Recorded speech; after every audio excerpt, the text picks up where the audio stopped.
In his much-anticipated testimony today, here's what Director of National Intelligence Dan Coats said when asked if a Washington Post report is true that President Trump asked Dan Coats to intervene with FBI Director James Comey to stop the Russia investigation. I do not feel it's appropriate for me to, in a public session in which confidential conversations between the president and myself, I don't believe it's appropriate for me to address that in a public session.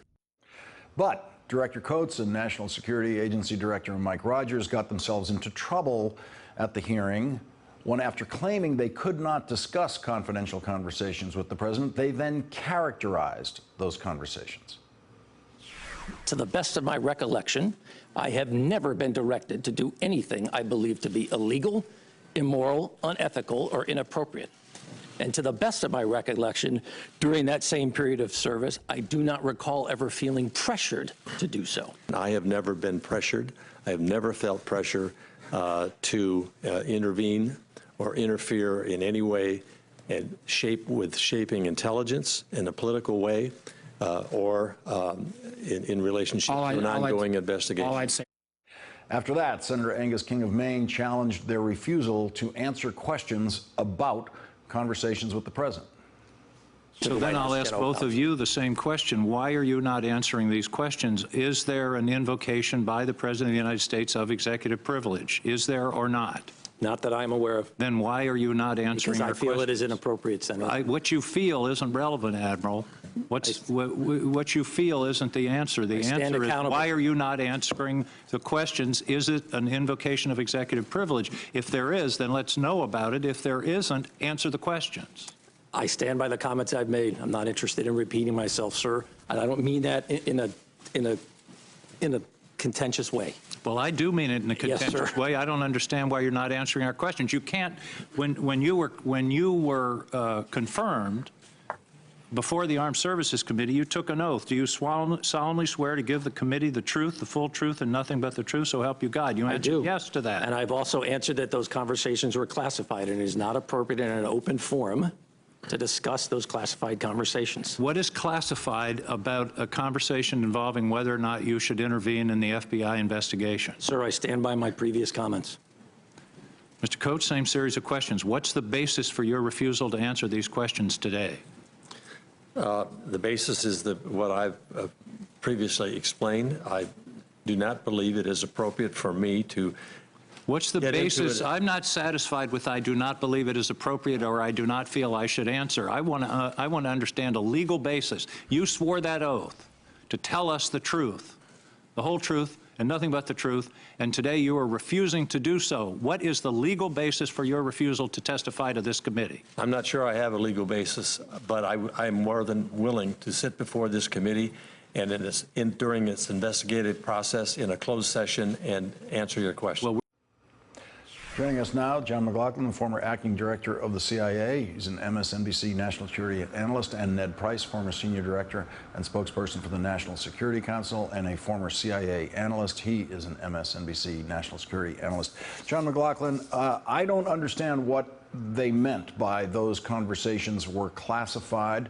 I don't understand what could be classified about a conversation in which the president is asking you to intervene in an FBI investigation.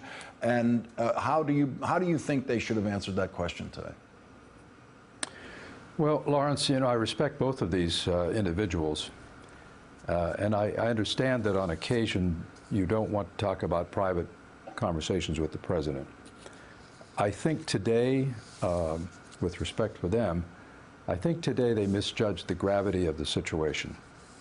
In other words, you have Director Comey recounting conversations with the president, and these conversations that they had are equally important, and they bear on the case. They're going to have to answer those questions eventually. It was ambiguous whether they were agreeing to answer them in closed session. That'd be one way to do it. But sooner or later, they're going to answer those questions, and given the gravity of this situation, I think it would have been best for them to just answer the question today. I learned in lots of testimony over years that nothing messes up your relationship with Congress more than refusal to answer questions about important matters. Ned Price, your reaction to that exchange with Senator Angus King? Well, Lawrence, watching today's hearing and that exchange in particular, I was reminded of the oath I took on my first day in government as a brand new CIA officer, namely the oath to protect and defend the Constitution of the United States of America. It's not an oath to protect and defend a president or an administration. It's an oath to protect and defend the Constitution.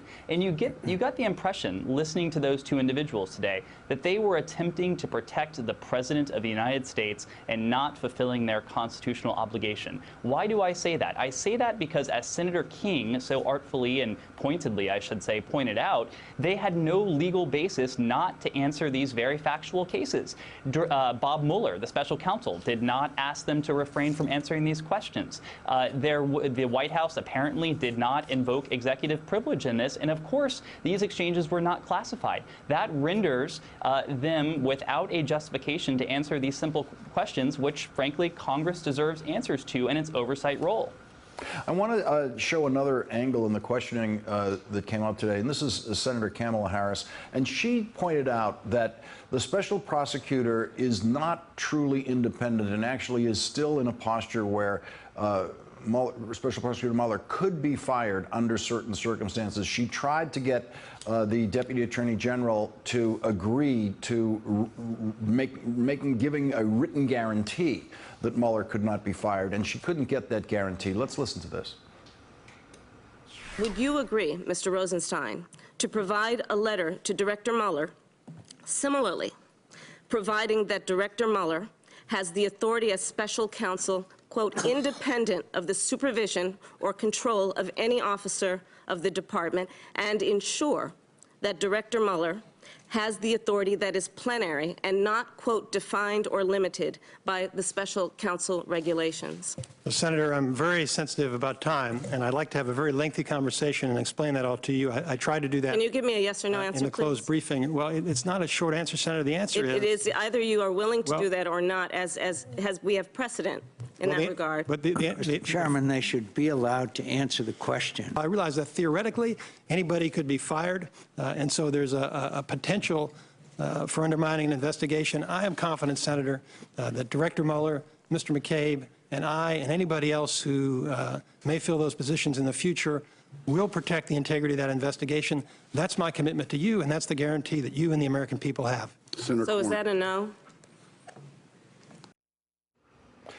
John McLaughlin, very important point, and she was citing a previous precedent that actually James Comey set when he appointed a special prosecutor, that there was the guarantee, could not be fired. That seems to be important in this situation. I think it is. Again, anyone who hesitates to give that guarantee in this situation is misjudging the gravity of what we're dealing with here.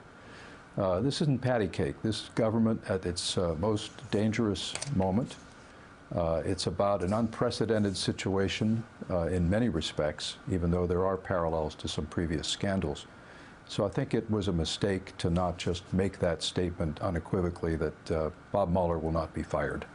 Ned Price, did you have the feeling that some of these administration officials misjudged what they were going to face with these senators today? They seemed unprepared to deal with Senator Harris, Senator Wyden, and others on the committee who were countering their points with much more force than they seemed prepared to deal with.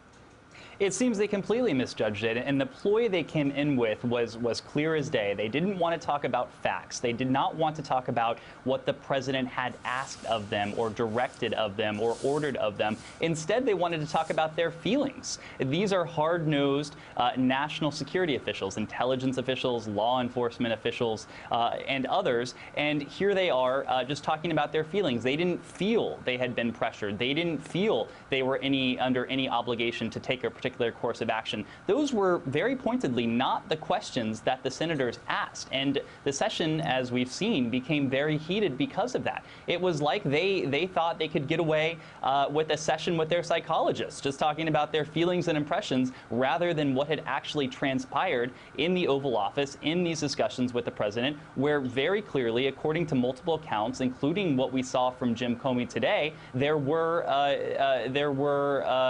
efforts to obstruct justice. John McLaughlin and Ned Price, thank you both for joining us tonight on what has clearly become the most important week yet in this Senate Intelligence Committee investigation. Thank you very much for joining us. Thanks, Lawrence. Hey there, I'm Chris Hayes from MSNBC. Thanks for watching MSNBC on YouTube. If you want to keep up to date with the videos we're putting out, you can click subscribe just below me or click over on this list to see lots of other great videos.